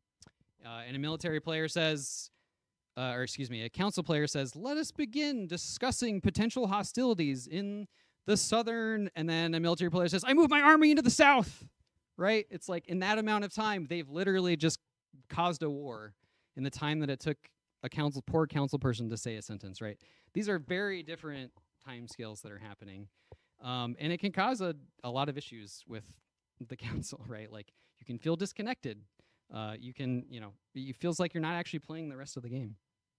I like to cut the council personally. To me, the game can be the council game, right? Like you can still have people who are voting on things or passing laws, but like the whole game is about discussing things and trying to get things done. Like don't put people in a room to do that. Like have them go out and do that in the game. You can limit the time spent. We're going to go through this fast because this is boring. Last turn madness. Okay, this is another thing that is sort of this weird, like it can be really cool and it can also make the end of the game bad. Yes. So the situation that tends to happen is a lot of games, like it's like they hand a player a stack of nuke cards at the beginning of the game, and they say, don't use these. Don't use this stack of nuke cards that I have. It's really bad. Also, like, here's a PDF explaining how nuclear warfare works and stuff, but don't use these. This is really bad. And then the end of the game rolls around, and it's like, oh, I have all these nuke cards that I didn't use. Like, what should I do? I'll just nuke random people, right? Like, that's what happens. Yeah, well, a little bit. Yeah, exactly, when there's no tomorrow. So these sort of like destructive events at the end of the game tend to knock sandcastles down that players spent the whole time building, right? That's the worst case scenario there. They also can be sort of like, it's like, we were just friends the whole game. Like, why did you do this? Or like, what? Like, they're sort of almost unrealistic of like, what was the point of doing that? And like Mark said, there is no tomorrow, so who cares, right? It also causes a huge amount of control crunch at the end, where a bunch of people come to you with all these crazy schemes that they're trying to execute on, and it's just like you have to somehow adjudicate these things that are sometimes mutually exclusive in a fair way. It can be tricky. Some game runners like to end the game early, kind of without telling anybody. Sometimes that's okay. Sometimes players get pretty frustrated at that. I tend to pick, things where there's just no weapons of mass destruction, because honestly, that solves a lot of problems. Yeah. In a game I designed last year, there's this epilogue system that basically got people to think that there was a tomorrow, right? Like to start thinking about like, okay, what is going to happen after this game is done, and that I think helped a lot. My favorite thing to do is first turn madness. Just encourage players, like, don't wait. Do it at the beginning of the game. Do it in the middle of the game. Like, don't wait till the end to do your crazy thing. Like, yeah, Yeah, use the nukes. Yeah. Exactly. Yes.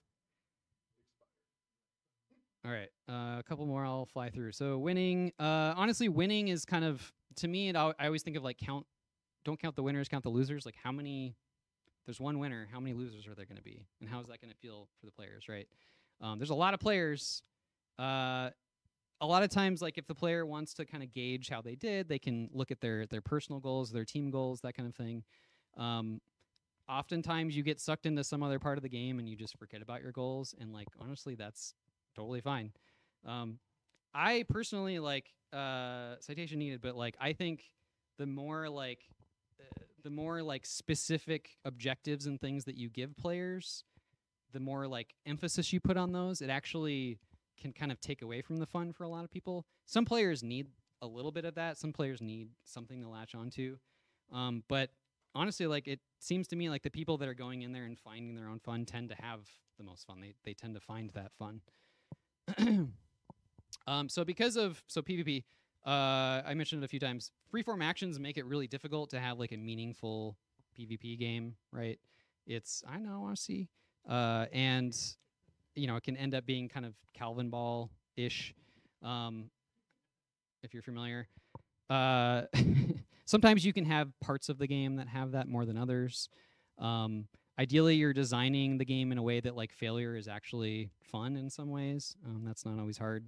It's very dependent on the players themselves. Like how gracious are they? How are they in it to help other people or just to win the game? Right? Not everyone is a good sport.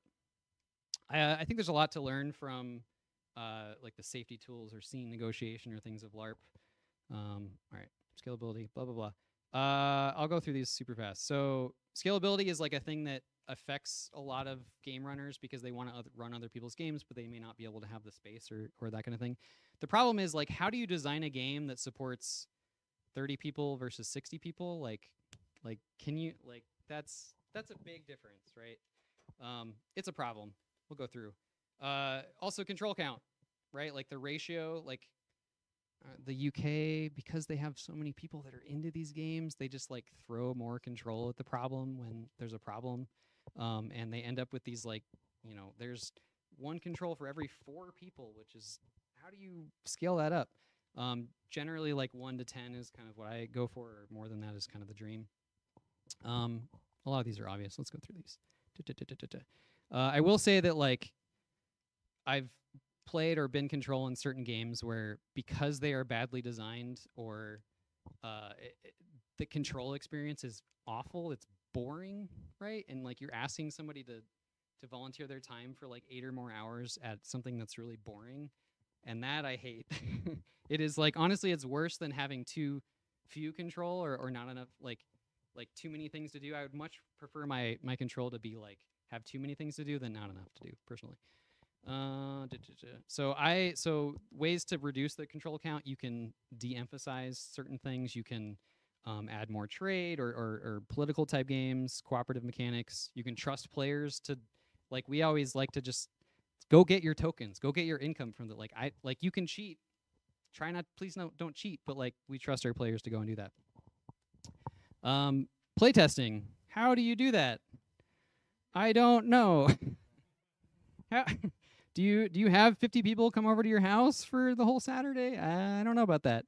You can try to playtest a little part of this, like one system in the game. You can try to do this weird thing where it's like you take a simple version of all the systems and play that. Sometimes that works. A lot of times playtesters will be like, this is too simple. Like, this is like, it's not enough there. And it's like, actually, well, there's going to be, 100 more players or something. So maybe simple is okay. Like the chaos of that, like a lot of times you want to actually go for simple. Obviously the building from existing games, playing a lot of games. Like I did not let myself design a mega game until I had played a few, because you can't know what the experience is going to be like. I like to add a lot of escape hatches where, like, if you're worried about the economy or some action cost, you have a way to adjust it during the game. So if things go crazy, you can make adjustments. In my mind, like, every time you run a game, like, you can learn something and do it. So I touched on this one a little bit, but I'll say one more thing about it. I see a lot of mega game designers like they think of it as like a board game or video game where it's like the depth of the systems is like hugely important. And honestly, like you got to think about how many times this game is going to get played. You know, it's like you're lucky to have a repeat player or something. You're lucky to run the game more than a few times, right? Like because of how hard it is to do this. So maybe easier to learn is actually better a lot of the time. The nuance of like your amazing mechanic usually gets lost. Check the time, Trent. Yeah, I'm way over. Yeah. I am way over. We don't have to go through here. Yeah, really. There's some other things. I can post this later if people are interested, but oh, this one's fun. All right, I'll do this one and then we'll be done. So this is something that actually is a design lesson that that I've kind of taken like from running mega games and things like that, but to also like into other realms. And the idea being like, so there's more players, so there's more complaints, right? More people have opinions, that kind of thing. And you can't ever design away all the complaints. Like that's just, people are gonna have complaints. And so what you do is you basically trade the complaints for other complaints. So you make changes to now, okay, what are people gonna be complaining about now? Okay, they're gonna be complaining about this other thing, and I can live with that. That seems like an improvement. So like an example of that is like, I ran out of things to do. That means I got bored by the end. That's really bad. You don't want players to be bored. The game ended too early. It was so fun. I just wanted to keep playing. That's what they're saying by doing that. That's good. That's a good trade. In the council, I never knew what was going on in the game. That means they were cloistered for 90% of the game and they never got to play it. There wasn't enough time to discuss crises. It's like, oh, hell yeah. That means that you were so involved with the game that there was never enough time. Like that is a good trade. All right. Let's be done. So, wow, I thought it's been like 10 minutes. Obviously, I have a lot to say about mega games. I was on Nice Games Club podcast a couple years ago, and there's other podcasts that I've been on to talk about that. So, Mega Game Coalition is the group that we run games at Gen Con, and we're going to be running games at PAX Unplugged again in a couple months. We're basically just a bunch of people from mostly the U.S., like in different places that we kind of come together to run these games. Like at Gen Con this year, we ran 19 mega games, which is too many mega games. And so the local group is Midwest Mega Games. We used to have a group pre-COVID, but Lucas kind of rebooted Midwest Mega Games in the last year, which is why some people got to play a game. I think our next game is probably going to be in December, so I will definitely post about that, but feel free to... I didn't actually check these QR codes. Hopefully they work. Yeah. Hopefully, yeah.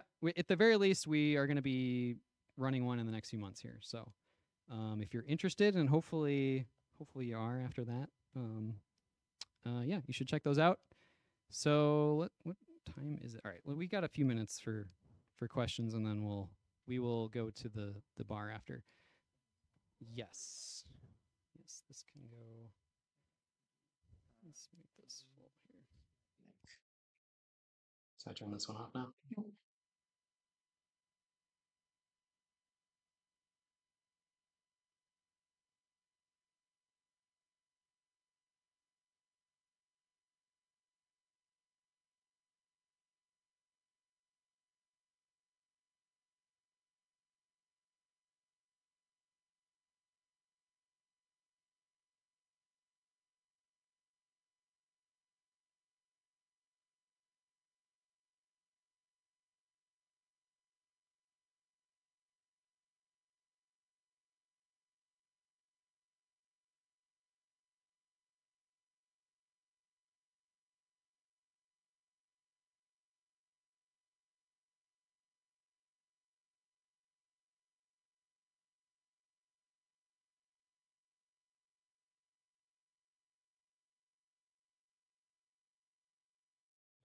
Is that this one? There we go.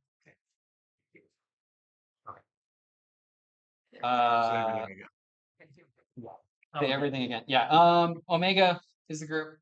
They do online mega games. They don't do as much these days, but They still are active. I personally, to me, feel like it's a totally different experience. It can be fun. It can be its own thing. But there is something about being able to see someone's face and talk to them, and like it's a to me, like I'm mostly an introvert, but it's like I become way more extroverted in these games because it's a game, right? And it's like that sort of social interaction is like a huge part of it for me. But a lot of people really like online ones too. So yeah. Rock. Hey, good job. Yes. How do you account for people who say have an emergency and have to leave, or say, you know what, this isn't for me, walk off? Yes, and the second one happens more than you want at a convention, especially at like Gen Con or something, where people may not have slept the night before or the 2 nights before, or they have other things going on, and they get there and they're like, this is a big game, like, and they bounce off. It's not what they expected, that kind of thing. And so I always tell people at Gen Con, it's like you're gonna have some people that leave during the game, and you cannot take that personally. And I used to take that personally, right? It's like I have failed this person, and it's not good for your mental health. So you just kind of roll with it. It depends on the game. Usually, like most games, the game runner will have a sense of like how to combine certain roles, or I didn't really go into it too much, but some games they are more fragile than others with that. Like if there's a lot of interconnected roles of like even Deep Haven with the drinking buddies that you get like assigned, it's like if your drinking buddy doesn't show up or something, it's like I have to match you with somebody else to still have that be a thing. So you just kind of roll with it. It happens for sure. Yeah, that doesn't really answer the question. It depends. Yeah, it's something you have to think about for sure. Or if somebody doesn't show up for the game at all, right? Like you have to deal with that. Yeah, Zach. When you're running a game, do you feel like you understand what's going on for the most part, or is it Oh, more hell no. I always say if there's 50 people in the game, you know at least 1/50th of the game, right?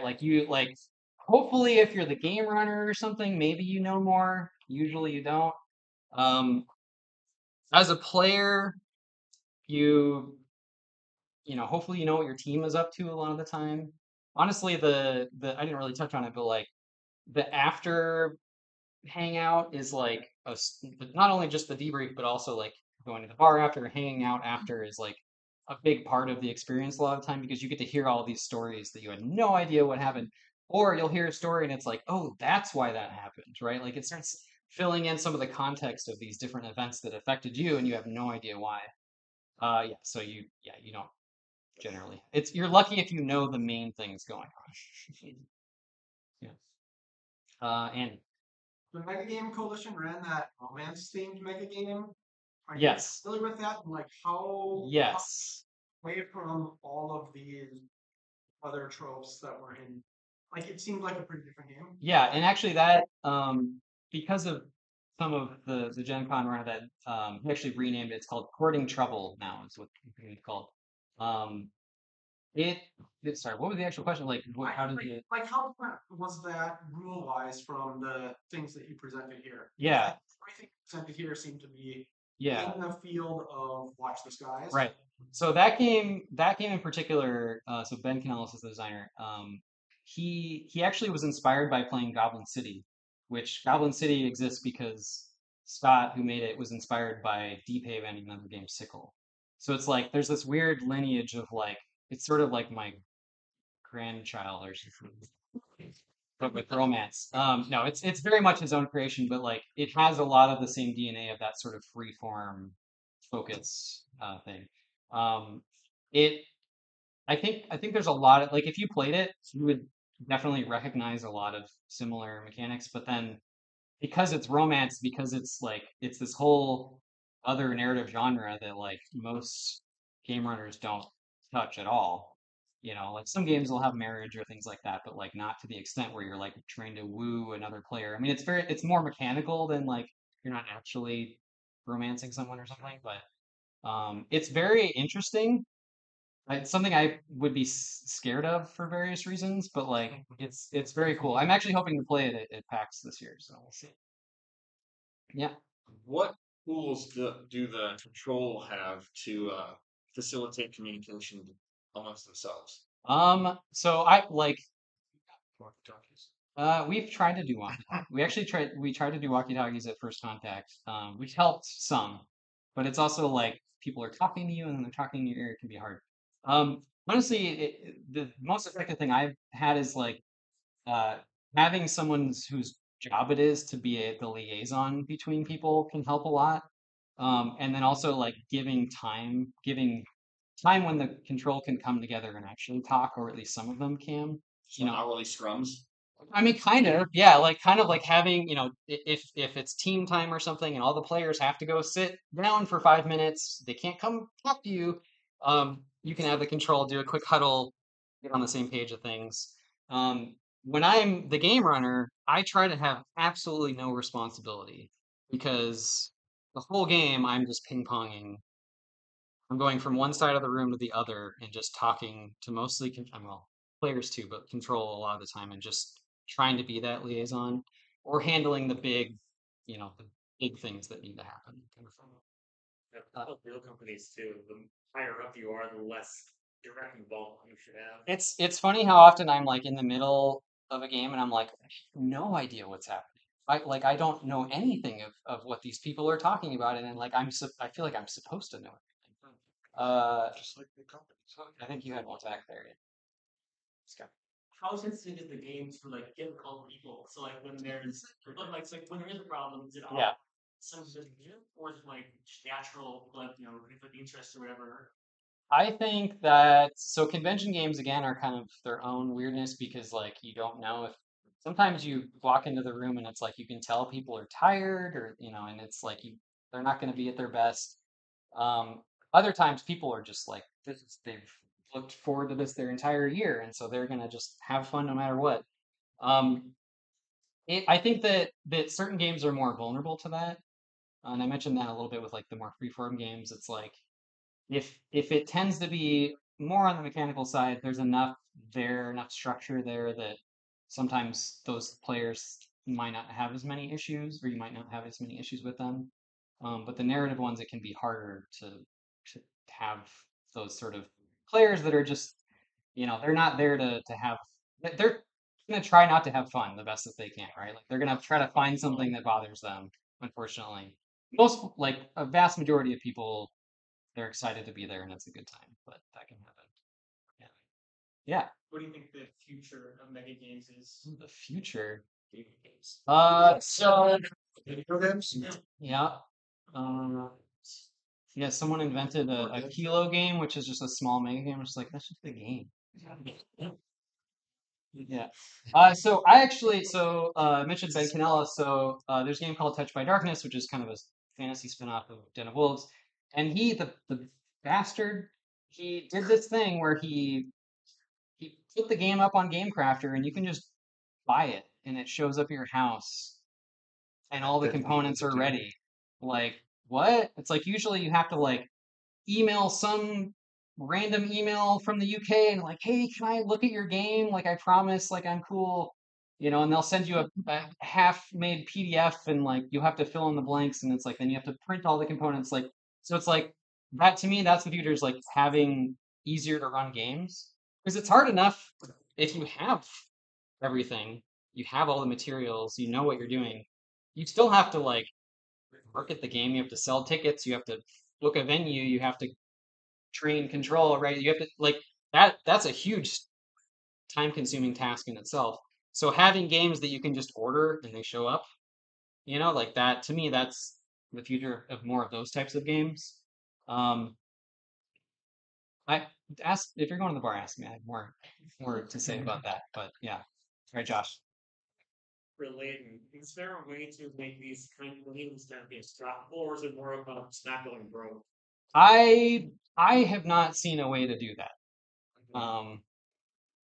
I think maybe somebody will figure out. Like, I have seen some people that do it. Like, actually, some people in the UK, but also elsewhere. Like, they do like government training for things. Like there's a lot of things you can actually learn from these sorts of simulation type games, right? Like, Yeah, exactly. Like that is where yeah. That is actually somebody could make enough money to support themselves and hopefully run some like, different ones in the process. But ultimately, like it comes down to like needing a lot of volunteers and the amount of work that you have to do to actually to not only develop the game but like put the game on, you start adding up your hours, and even though you're selling tickets and like you can make money, but it's like you can divide that by how many hours, like it it gets rough.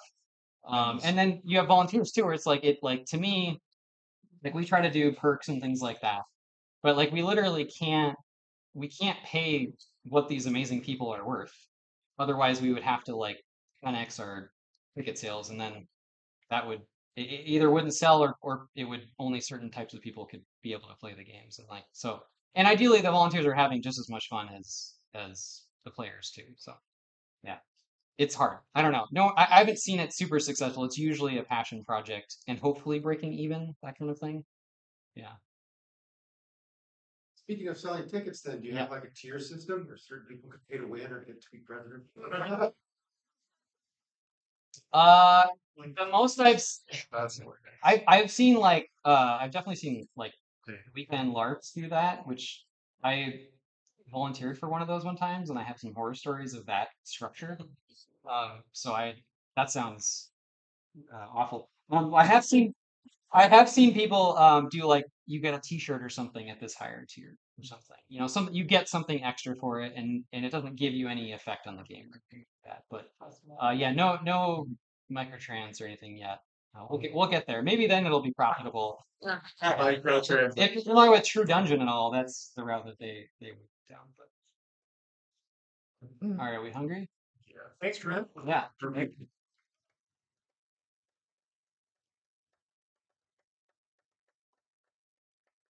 All right, so we're going to wind down the stream here real quick. So if everybody wants to wave goodbye to our wonderful online audience, goodbye. Good night. Thank you for joining us. Bye.